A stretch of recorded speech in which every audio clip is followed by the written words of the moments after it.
நன்றி சார்.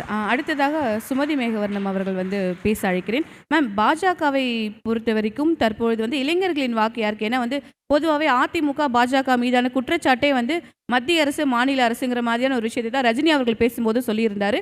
தேர்தல் வந்து மத்திய அரசு வெர்சஸ் மாநில அரசு மாதிரி தான் இருக்கும்பொழுது, பாஜகவுக்கு வந்து இது எந்த அளவுக்கு இளைஞர்களின் வாக்கு இருக்குன்னு நீங்க நினைக்கிறீங்க தமிழகத்துல? திமுக சார்பில் தம்பி ரஜினி ரொம்ப அருமையாக பேசினாப்புல. ஆனால் என்னதான் நீங்கள் அருமையாக பேசினாலும் நீங்கள் இன்னும் உதயநிதி வாழ்க, இன்பநிதி வாழ்க, அடுத்து இன்பநிதி தம்பியோட புள்ள வாழ்கன்னு தான் தம்பி நீங்கள் கோஷம் போட்டாகணும். அதுக்கு மேலே உங்களுக்கு வாய்ப்பு கிடையாது. அடுத்து நீங்கள் சொன்னீங்க 1949 ஆரம்பிச்சது, இளைஞர்களால் ஆரம்பிக்கப்பட்டது. நீங்கள் அப்போ இளைஞர்களாக இருந்தவர்கள் தான் இப்போ வரைக்கும் திமுகவில் இருக்கிறாங்க. இப்போயும் திமுக இளைஞர் அணியில் பார்த்தீங்கன்னா 60 வயசுக்கு மேலே இருக்கவங்க இளைஞர் அணி, 50 வயசுக்கு மேலே இருக்கவங்களாம் மாணவர் அணின்னு உட்காந்துருக்கிறாங்க. முதல்ல அவங்களெல்லாம் மாற்றிட்டு உண்மையான இளைஞர்களையும் உண்மையான மாணவர்களையும் போடுங்க. அப்போ தான் எவ்வளோ இளைஞர்கள் திமுகவில் இருக்காங்கன்றது உங்களுக்கு தெரியும். அடுத்து தம்பி சொன்னாப்புல பாருங்க, உலகமகா உருட்டு. கடகோடி கிராமத்தில் இருக்கிறவங்களும் நியூஸ் தெரிஞ்சுக்கணும்னு கலைஞர் ஐயா வண்ண தொலைக்காட்சி பெட்டி கொடுத்தாராம். வண்ண தொலைக்காட்சி பெட்டி இலவசமாக கொடுத்தாரு. அதுக்கு கேபிள் போட்டால் தானே உங்களுக்கு படம் தெரியும். அந்த கேபிளுக்கு மாதம் மாதம் நீ பணம் கட்டியே ஆகணும்னு அவர் பேரனை கோடீஸ்வரன் ஆக்கி வச்சுருக்கிறாரு. இன்னைக்கு அம்பானி அதானிபாங்க வாயா திறந்தா, அம்பானி அதானியை விட மிகப்பெரிய கார்பரேட் யாருன்னு கேட்டிங்கன்னா மாரன் பிரதர்ஸ். அவங்கள எப்படி உருவாக்குனாரு கலைஞரையா? அந்த டிவி கொடுத்து தான் உருவாக்குனாரு. இன்னைக்கு கடைக்கோடி கிராமத்தில் இருக்கணும், மாதம் 250 ரூபா இவங்க குடும்பத்துக்கு கப்பம் கட்டியே ஆகணும். அதுதான் கலைஞர் ஐயாவோட ராஜதந்திரம். அதை பெருமையாக பேசிக்கிறாங்க. அடுத்தது நான் ஒன்று சொல்கிறேன், எந்த ஒரு ஆட்சியிலும் நமக்கு என்ன தேவை? பாதுகாப்பு. எந்த இளைஞர்களும் இன்னைக்கு என் தங்கச்சி வெளியில் போகுது, என் தங்கச்சி வீட்டிலேருந்து பத்திரமா வந்துடும். உங்களுக்கு அது வேணுமா இல்லையாப்பா? எங்கள் அம்மா வெளியில் போகிறாங்க, பத்திரமா வீட்டுக்கு வரணும். பாதுகாப்பு, அடிப்படை பாதுகாப்புங்கிறதே இல்லாத நம்மளோட அடிப்படை உரிமை அது. அதுவே இன்னைக்கு இந்த திமுக ஆட்சியில் கேள்விக்குறியாக்கப்பட்டிருக்கு. பெண்களுக்கு எதிரான பாலியல் குற்றங்கள் நாங்கள் சொல்லி சொல்லி ஓஞ்சிட்டோம். அவங்களும் விடுறது கிடையாது. நாங்கள் மரணம் முட்டு கொடுப்போம். பொள்ளாச்சி இஷ்யூ என்னாச்சு? தூத்துக்குடியில் எரிச்சாங்க. கலர் கலராக சொன்னாப்ல தம்பி. பொள்ளாச்சி இஷ்யூக்கு அப்பயே எடப்பாடி ஐயா சிபிஐக்கு கொடுத்தாரு அந்த கேஸை. ஆனால் இன்னைக்கு இந்த திமுக வந்ததுக்கப்புறம் பண்ண முதல் வேலை என்ன? சிபிஐ எங்களை கேட்காம உள்ளே வரக்கூடாது அப்படின்னு ஒன்று போட்டுட்டு, அண்ணா நகரில் 10 வயது குழந்தைக்கு எதிராக ஒரு பாலியல் குற்றம் பண்ணவனை காப்பாற்றுறதுக்கு திமுக அரசு உச்சநீதிமன்றம் போகுது. சிபிஐக்கு போகாதீங்க அப்படின்னு. இந்த மாதிரி எந்த ஒரு ஆட்சியும் பண்ணாது. நாங்கள் சொல்லலை, உங்கள் தலைவர் தான் வந்து இந்த குற்றங்கள்லாம் பண்ண வைக்கிறாரு, நாங்கள் சொல்லலை. ஆனால் குற்றம் நடக்கும் பொழுது அவன் திமுக காரனாக இருந்தா அதை காப்பாற்றுறதுக்கு ஏன் முழு மூச்சா உங்கள் அரசாங்கமே போகுது?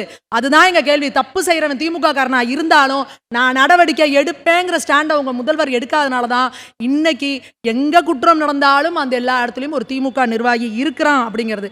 அடுத்து இளைஞர்கள், ஒரு சமுதாய பொறுப்புள்ள இளைஞர்கள் இருந்தால் அவன் இன்னைக்கு இந்த திமுக ஆட்சியில் வாழ முடியாது. யோசிச்சு பாருங்க, எத்தனை சோஷியல் மீடியா நியூஸு நம்ம டெய்லி நியூஸ் பேப்பரில் பார்க்கறது, ஐயா இங்கே கஞ்சா கடத்துறாங்க, ஐயா இங்கே கள்ளச்சாராயம் காய்ச்சுறாங்கன்னு யாராவது ஒரு இளைஞன் தகவல் கொடுத்தானா அந்த இளைஞனோட தகவல் யார் கஞ்சா கடத்துறானோ யார் கள்ளச்சாராயம் காய்ச்சுறானோ அவனுக்கு போயிடும். அந்த இளைஞனை போய் தூக்கி போட்டு மிதிச்சு எப்படிடா நீ வந்து இது பண்ணுவேன்னு அதை வீடியோ எடுத்து ரீல்ஸ் போடுறாங்க. அப்போது சமுதாய பொறுப்புள்ள இளைஞர்கள்லாம் இங்கே வாழ முடியாதா? அப்போ எப்படி ஒரு இளைஞன் ஒரு தகவல் கொடுத்தா அந்த இளைஞனை பற்றின தகவல் எப்படி கஞ்சா கடத்துறவனுக்கும் கள்ளச்சாராயம் காய்ச்சுறவனுக்கும் போகுது? அப்போ என்ன மாதிரியான ஆட்சி இங்கே நடக்குது? அப்போ சமுதாய பொறுப்புருக்க இளைஞர்களோட உயிருக்கே ஆபத்தாகுதா இல்லையா? அதுக்கு யார் பதில் சொல்லுவாங்க? அடுத்து தம்பி, இந்த திமுகவில் அனுகூல சத்துருன்னு சொல்லுவாங்க. உனக்கு சாதகமாகவே பேசுகிற நமக்கே எமனா வருவாங்க. அந்த மாதிரி திமுகவில் இந்த பெண் நிறுவனம் வந்து நிறைய பத்திரிகையாளர்களை உருவாக்கி வச்சிருக்காங்க. எங்கே பார்த்தாலும் பத்திரிகையாளர்கள், மூத்த பத்திரிகையாளர்கள், பீத்த பத்திரிகையாளர்கள் போட்டுப்பாங்க. பேசுறது ஃபுல்லாக பார்த்தீங்கன்னா திமுகவுக்கு மரணம் முட்டு. திமுக காரங்களே அமைதியாக இருப்பாங்க. இந்த விஷயம் நம்ம பேசக்கூடாது, இது பேசினா மக்களுக்கு பிரச்சனையாகும்னு. அவங்க அதெல்லாம் முடியாது, நான் மரணம் முட்டு கொடுத்தே தீர்வேன்னு அப்படி ஒரு 2 பீஸ். நேற்று பொன்ராஜ்னு ஒருத்தர், அடுத்து வந்து எஸ்வி சேகர் ஐயா ஒருத்தர். இந்த பொன்ராஜ் சொல்கிறாரு, ஐயா எங்களுக்கும் விஜய்க்கும் 1000 கருத்து வேறுபாடு இருக்குங்க. அந்த விஜய்ங்கிற ஒரு ஃபேன் பேஸுக்கு அந்த குழந்தை ஒரு வார்த்தை சொன்னுச்சுங்கிறதுக்கு தமிழக பெண்கள்லாம் அப்படிங்கிறாரு. திமுக இருக்க இளைஞர்கள் இதை ஏற்றுப்பீங்களா? நம்ம தங்கச்சி இருக்குது, நம்ம வீட்டில் நம்ம தங்கச்சி இருக்குல்ல, விஜய் ஃபேனாக இருக்குல்ல, நம்ம வீட்டில் நம்ம அக்கா விஜய் ஃபேனாக இருக்குல்ல. அப்போ உங்களுக்கு எதிர் சித்தாந்தத்தில் இருக்கிறவனை வந்து பிடிச்சிருக்குன்னு அந்த பொண்ணு சொன்னுச்சுன்னா தமிழக பெண்கள் கூட்டு பிரஸ்ல கூப்பிட்டு என்னங்க நீங்கள் இந்த மாதிரி பேசுறீங்க, தப்பு தானே, மன்னிப்புலாம் கேட்க முடியாது, அப்படிதான் கொட்டுவோம், அப்படிதான் நான் கண்டிப்பேன். அடுத்து எஸ்வி சேகர் ஐயா விளாத்தி குளத்தில் இயற்கை உபாதை கழிக்கிறதுக்காக போன பொண்ணு 12வது படிக்கிற குழந்தை. அந்த விளாத்தி குளம் குழந்தை பாலியல் துன்புறுத்தல் பண்ணி செத்து போச்சு. அந்த குழந்தை கொலை பண்ணிட்டான். அதுக்கு அவர் கேட்குறாரு, புதருக்கு பின்னாடி இந்த அம்மாவுக்கு என்ன வேலை இந்த பிள்ளைக்குன்னு. ஒரு 6 அறிவு இருக்கிற ஒரு ஜென்மம் ஒரு ஜென்மத்தால இந்த கேள்வி கேட்க முடியுமா? இயற்கை உபாதை கழிக்க புதருக்கு பின்னாடி போகாம நடு ரோட்லயே உட்காருவாங்க? இந்த ஒரு அடிப்படை அறிவு கூட வேணாம் அவருக்கு? புதர்ல லைட்டு போடுவாங்களா அப்படின்னு கேட்கிறாரு. இப்ப எந்த அளவுக்கு திமிரு இவங்களுக்கு இருக்கு. ஏழைகளோட வலிய வேதனை உங்களுக்கு புரியல. இயற்கை உபாதை கழிக்க போன குழந்தை இன்னைக்கு இல்லங்க. 500க்கு 495 மார்க் எடுத்த பிள்ளை 10th 12th எக்ஸாம் எழுதிட்டு வந்து இயற்கை உபாதை கழிக்க போன பிள்ளை வீட்டுல இல்ல, இன்னைக்கு உயிரோட இல்ல. அந்த ஊரே பதறி அடிச்சுட்டு வந்து ரோட்ல உட்காருது. கனிமொழி அக்கா போறாங்க, உள்ள நுழைய விடாம துரத்தி. அப்ப எந்த அளவுக்கு அவங்க கொந்தளிப்புல இருக்காங்க. அவங்களோட உணர்வுகளை புரிஞ்சுக்காம எஸ்வி சக்கரையா சொல்றாரு, நம்ம தான் நம்ம வீட்டு பொம்பளை பிள்ளைய பாதுகாப்பா வச்சுக்கணும். நானே என் வீட்டுல வேலை செய்யற பிள்ளைய கூட வெளியே அனுப்ப மாட்டேனே, நான் வாட்ச்மேனோட தான் அனுப்புவேன். இவங்க அப்பா அம்மா கூட போயிருக்கணுமா இல்லையா? எப்படி ஒரு பொண்ணு இயற்கை உபாதை கழிக்க போற பிள்ளை அப்பாவை கூட கூட்டு வந்து நிக்க வச்சுட்டு போகுமா? நீங்க ஒரு ஆண்களே சொல்லுங்க, பெண்களை விட்டுருங்க. ஆண்கள் திடீர்னு உங்களுக்கு வந்து சிறுநீர் கழிக்கணும்னு வச்சுக்கோங்க, நடு ரோட்ல போவீங்களா? ஜிப்ப கட்டிட்டு போயிருவீங்களா? ஓரமா தானேங்க போவீங்க, ஒதுக்குப்புறமா தானே போவீங்க. இந்த அறிவு கூட இல்லாத முட்டா பீசுங்களை எல்லாம் கூட வச்சுக்கிட்டு நீங்க மரண முட்டு கொடுக்குறேன்னு யாருக்கு கெட்ட பேர் வாங்கி வச்சுட்டு இருக்காங்க? அவங்களுக்கு என்ன ஒரே அச்சண்டானா திமுகவுக்கு மரண முட்டு கொடுக்கணும். அது எந்த வேலையா இருந்தாலும் சரி. நாங்க திமுக காரங்களே சொன்னாலும் விட மாட்டோம். முதல்வரே யோசிப்பாரு, யோ குடுத்த காசுக்கு மேல கூவுறாங்களே இவங்கள சும்மா இருக்க சொல்லுங்கன்னு யோசிக்கிற அளவுக்கு மரண முட்டு கொடுக்குற பீஸுகளை உருவாக்கி வச்சிருக்காங்க. இவங்க பின்னாடி இளைஞர்கள் போவாங்களா? எத்தனை இளைஞர்கள் அந்த சோசியல் மீடியால போய் பாருங்க. திமுகவை சேர்ந்த இளைஞர்கள் டிபியில ஸ்டாலினி உதயநிதி வச்சிருக்க இளைஞர்கள் போய் திட்டுறாங்க. பைத்தியக்காரனாயே எப்படா புதருக்கு பின்னாடி போவாம எங்கேயா போவாங்க, உனக்கு அறிவு இல்லையான்னு எத்தனை இளைஞர்கள் வந்து கேள்வி கேட்கறாங்க. அப்ப இளைஞர்களுக்கு என்ன திமுக இருந்தா அவங்களுக்கு வந்து கூட பிறந்த அக்கா தங்கச்சி இல்லையா? கேள்வி கேட்க மாட்டாங்களா? எப்படி இளைஞர்கள் இவங்க பின்னாடி போவாங்க? அடுத்து இளைஞர்களுக்கு என்னங்க வேணும்? ஒரு நல்ல வேலை, ஒரு கவர்மெண்ட் வேலை.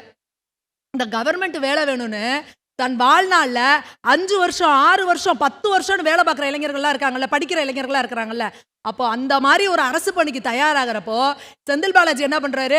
கவர்மெண்ட் வேலையை வாங்கி கொடுக்குறேன் அப்படின்னு சொல்லிவிட்டு பணத்தை வாங்குறாரு. கோர்ட்ல போய் கேஸ் போட்டோன்னே இல்லைங்க நான் அந்த பணத்தை திருப்பி கொடுத்துட்டேன் அப்படிங்கிறாரு. அப்போ பணத்தை திருப்பி கொடுத்துட்டா அவர் வந்து உத்தமராயிருவாரா? அடுத்து இப்போ நேரு அவர்கள் மேல கிட்டத்தட்ட 2300 கோடி ரூபாய்க்கு மேல வழக்கு போட சொல்லி கோர்ட்டு சொல்லுது. ஆனா இன்னும் இந்த ஸ்டாலின் அவர்கள் அரசு வந்து இன்னும் அவங்க மேல வந்து எஃப்ஐஆர் போடல. அப்ப இளைஞர்களாகிய நீங்க சொல்லுங்க, நீங்க 5 வருஷம் 10 வருஷம் கஷ்டப்பட்டு விடிய விடிய கண்ணு முழிச்சு ஒரு பப்ளிக் எக்ஸாமுக்கு ப்ரிப்பேர் பண்ணுவீங்க, அந்த ஒரு தேர்வுக்கு இதை தயார் பண்ணுவீங்க, டிஎன்பிஎஸ்சி எக்ஸாமுக்கு. ஆனா இந்த திமுக அமைச்சர்கள் யாருக்கிட்டயோ பணத்தை வாங்கிக்கிட்டு அவங்கள அரசு தேர்வு அந்த அரசு பணிக்கு அனுப்பிட்டாங்கன்னா அப்ப இங்க அப்பாவி ஏழைகள் இளைஞர்கள் பாதிக்கப்படுறாங்களா இல்லையா? அப்ப அந்த இளைஞர்கள் திமுகவை செலக்ட் பண்ணுவாங்களா? திமுகவுக்கு பின்னாடி போவாங்களா? சொல்லுங்க. இப்ப அதே காங்கிரஸ்ல பாருங்க, 2014 வரைக்கும் வெறும் 350 ஸ்டார்ட் அப்ஸ் தான் இருந்துச்சு. ஆனா பாஜக ஆட்சிக்கு வந்ததுக்கு அப்புறம் இந்த 11 வருடங்களில் 1.5 லட்சத்துக்கு மேல ஸ்டார்ட் அப்ஸ்கள் உருவாயிருக்கு. ஏகப்பட்ட லட்சக்கணக்கான இளைஞர்களை தொழில் முனைவோர் ஆக்கியிருக்காரு. அப்போ தொழில் முனைவோர்கள் ஆக்கிற மோடி பின்னாடி இளைஞர்கள் போவாங்களா? நீங்க கஷ்டப்பட்டு படிச்சா கூட எவனோ ஒருத்தனுக்கு காசை வாங்கிட்டு வேலை கொடுத்துருவேன் அப்படின்னு சொல்ற திமுகவுக்கு பின்னாடி இளைஞர்கள் போவாங்களா? அடுத்து தம்பி சொன்னாப்ல நீட் தேர்வை ரத்து பண்ணலங்க, மோடி அரசு இது பண்ணுங்க. அப்ப நீங்க என்ன பண்ணிருக்கணும்? உதயநிதி ஸ்டாலின் பேசுறப்போ எங்களுக்கு அந்த நீட் ரகசியம் தெரியும் அப்படின்னு தௌலத்தா சொல்லியிருக்க கூடாது. நீட் ரகசியம், நீட்டை ரத்து பண்றது எப்படின்னு நாங்க மத்திய அரசு கிட்ட போய் கெஞ்சுவோம், கூத்தாடுவோம், சட்டமன்றத்துல தீர்மானம் நிறைவேற்றுவோம், அவங்க காலில் போய் உழுவோம் அப்படின்னு நீங்க சொல்லியிருக்கணும். எங்களுக்கு அந்த ரகசியம் தெரியும், வந்தோன்னா கையெழுத்து போடுவோம். எப்படிங்க பண்ண முடியும்? உச்ச நீதிமன்றத்தில் தீர்ப்பு வந்ததுங்க. உச்ச நீதிமன்றத்தில் போய் வாதாடினது யாரு? காங்கிரஸோட சிதம்பரம் அவர்களோட மனைவி போய் வாதாடுறாங்க. நீங்க காங்கிரசும் திமுகவும் சேர்ந்து கையெழுத்து போட்டு நீட்டை கொண்டு வந்துட்டு இன்னைக்கு நீட்டுன்னு அப்பாவி இளைஞர்களோட வாழ்க்கையில விளையாடிக்கிட்டு தானே இருக்கீங்க. இன்னைக்கும் நீட்னால என்னங்க பிரச்சனை? எப்படி ஒரு அமைச்சரோட பிள்ளையும் வந்து மருத்துவர் ஆயிரலாம், நீ ஒரு ஏழை காய்கறி விற்கிறவன் பிள்ளையும் மருத்துவர் ஆயிருவியா? அப்படின்ற திமிர் தானங்க இன்னமும் நீட்டை எதிர்த்துக்கிட்டு இருக்கீங்க. எடப்பாடி பழனிசாமி அவர்கள் அவர்களோட ஆட்சி காலத்துல 7.5% இடஒதுக்கீடு கொண்டாந்தாரு. அரசு பள்ளி மாணவர்கள் இன்னைக்கு ஆயிரக்கணக்கான பேர் வந்து மருத்துவர்களுக்கு போயிருக்காங்க. இது நடந்துச்சா? இதுக்கு முன்னாடி வெள்ளையறிக்கை கொடுங்க. நீட்டுக்கு முன்னாடி எத்தனை அரசு பள்ளி மாணவர்கள் மருத்துவர்களானாங்க? நீட்டுக்கு அப்புறம் எத்தனை அரசு பள்ளி மாணவர்கள் இன்னைக்கு மருத்துவர்களா இருக்காங்க? வெள்ளையறிக்கை கொடுங்க. அப்போ ஒரு திட்டத்தால ஏழை மக்கள் பயனடைகிறாங்கன்னா உங்களுக்கு அதுல என்ன பிரச்சனை? எதுக்கு அதை எதுக்குறீங்க? இதோ இப்ப எடப்பாடி பழனிசாமி அவர்கள் சொல்லியிருக்காரு, அடுத்து அந்த 7.5% இடஒதுக்கீட 10% ஆக்க வேண்டியிருக்காரு. அதுதாங்க மாற்றத்துக்கான அரசியல், முன்னேற்றத்துக்கான அரசியல், இளைஞர்களுக்கான அரசியல். இவங்களே தம்பி சொன்னாரு, நாங்க வந்து அப்படிப்பட்ட வரலாறு இப்படிப்பட்ட வரலாறு. தம்பி, எந்த வரலாறு பூகோளத்தை நீங்க பேசினாலும் அங்க சேலம் சிவராஜ் சித்த வைத்தியசாலை மாதிரி வரிசையா படம் இருக்கும். கருணாநிதி ஐயா, அடுத்து ஸ்டாலின் ஐயா, அடுத்து உதயநிதி ஐயா, அடுத்து இன்பநிதி ஐயா, அடுத்து அவரோட புள்ள. அவங்க தான் வர முடியுமே ஒழிஞ்சு வேற யாரும் சாமானியர்கள் இங்க வர முடியாது. நான் இந்த சமுதாயத்துல ஒரு மாற்றத்தை உண்டாக்கணும், இந்த மக்களுக்கு நான் ஏதாவது நல்லது செய்யணும்னு நினைக்கிற சாமானியனும் தலைவனா வர முடியும்னா அது பாஜக போன்ற கட்சியிலையும் அதிமுகலையும் தான் வர முடியும். இன்னைக்கு பாருங்க, அண்ணாமலை போன்ற ஒரு இளைஞர், அண்ணாமலைக்கு என்னங்க பேக்கப், என்ன பேக்ரவுண்டு? அவர் உச்சபட்ச நடிகரா? அவங்க அப்பா அரசியல்வாதியா? அவங்க தாத்தா அரசியல்வாதியா? இல்ல அவர் பெரிய கோடீஸ்வரரா? எதுவுமே கிடையாது. ஒரு சாமானியன் இந்த மக்களுக்கு நல்லது செய்யணும்னு ஒரு நெருப்பு தீப்பொறி இருக்கிற ஒரு இளைஞனை கண்டுபிடிச்சு இன்னைக்கு ஒரு தேசிய தலைவர் ரேஞ்சுக்கு உயர்த்திருக்காங்க பாஜக. அது போல எண்ணற்றவர்கள், நிபின், அப்புறம் மைதிலி தாக்கூர், இது போல தேஜஸ்வி சூர்யா, இது போல எண்ணற்ற இளைஞர்களை சொல்லிக்கிட்டே போலாம். ஒரு சிறு குறுக்கீடு, அண்ணாமலை அவர்கள் நீங்க சொல்ற மாதிரி அவர் பாஜகவில் இருக்கும்போது இப்போ அவர் எங்க காணாம போன சூழல் இருக்காரு? தேர்தல் களத்துல இல்லங்கிற மாதிரியான ஒரு சூழல் தானே இருக்கு. அதுக்கு என்ன காரணம்? அவரால் அடுத்த கட்டம் வளர முடியல. தேர்தல் களத்துல எங்கம்மா இல்லாம போனாரு? அவர் இன்னமும் இருக்கிறமா? எல்லா இடங்களும் போயிட்டு தான் இருக்கிறாரு. தேர்தல் இப்ப எதுலயும் போட்டி, தேர்தல்ல நிக்க போறாரா நிக்க போகலையா இல்லையாங்கிறதெல்லாம் தலைமை முடிவு செய்யும். ஆனா நாங்க சொல்றது என்னன்னா, சண்டை போட்டாலும் போடாட்டியும் சிங்கம் தான், போருக்கு போனாலும் போகாட்டியும் ராஜா தான். அண்ணாமலை அவர்கள் இந்த பாஜகவுக்கு கிடைத்த ஒரு மிகப்பெரிய பொக்கிஷம். தமிழகத்து இளைஞர்கள் கிட்ட ஒரு மிகப்பெரிய மாற்றத்தை அவர் உருவாக்கியிருக்காரு, மிகப்பெரிய இம்பாக்ட் அவர் உருவாக்கியிருக்காரு. அது போன்ற இளைஞர்களை கண்டுபிடிச்சு தலைவராக்குறது பாஜக. நீங்க சொல்லுங்க, திமுக நீங்க எப்பேற்பட்ட ஒரு பெரிய பேச்சாளராக இருங்க, எவ்வளோ ஒரு அறிவா இருந்தவரா இருங்க, தலைவர் ஆக்கிடுவீங்களா? ஆக்க முடியுமா? திமுகவில் அந்த உறுதியை கொடுக்க முடியுமா? அதே அதிமுக பாருங்க, எடப்பாடி பழனிசாமி அவர்கள் ஒரு கிளை செயலாளராக இருந்தவர். இன்னைக்கு அவர் பாஜக, அதிமுகவோட தலைமை பொறுப்புல இருக்காரு. நாளைக்கு அதிமுக இருக்கிற ஒரு கடைக்கோடி தொண்டனும் அந்த தலைமை பொறுப்புக்கு வரலாம். அதே போல பாஜக ஒரு கடைக்கோடி தொண்டனும் தலைமை பொறுப்புக்கு வரலாம். ஆனா இங்க திமுக நீங்க தலைமை பொறுப்புக்கு வரணும்னா அதுக்கு நீங்க கருணாநிதி அவர்களுக்கும் ஸ்டாலின் அவர்களுக்கும் உதயநிதி அவர்களுக்கும் பிள்ளையா பிறந்திருந்தா மட்டும்தான் திமுகவுக்கு தலைவர்களா வர முடியும். அப்படி இருக்கிற ஒரு கட்சிக்கு எப்படி இளைஞர்கள் தங்களோட ஆதரவை செரிப்பாங்க அப்படிங்கறத முக்கியமான விஷயம். கடைசியான ஒரு பாயிண்ட நான் சொல்லிக்கிறேன்.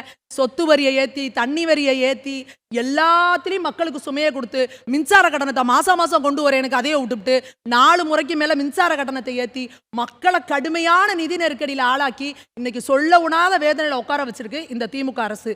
ஆனா இன்னைக்கு உலகமே போர் சூழல்ல பெரிய அபாயத்தில் இருக்கும் பொழுது உலக நாடுகள், வளர்ந்த நாடுகள்லயே பெட்ரோல் டீசல் தட்டுப்பாடு, பெட்ரோல் டீசல் விலை ஏறிக்கிட்டு இருக்கு.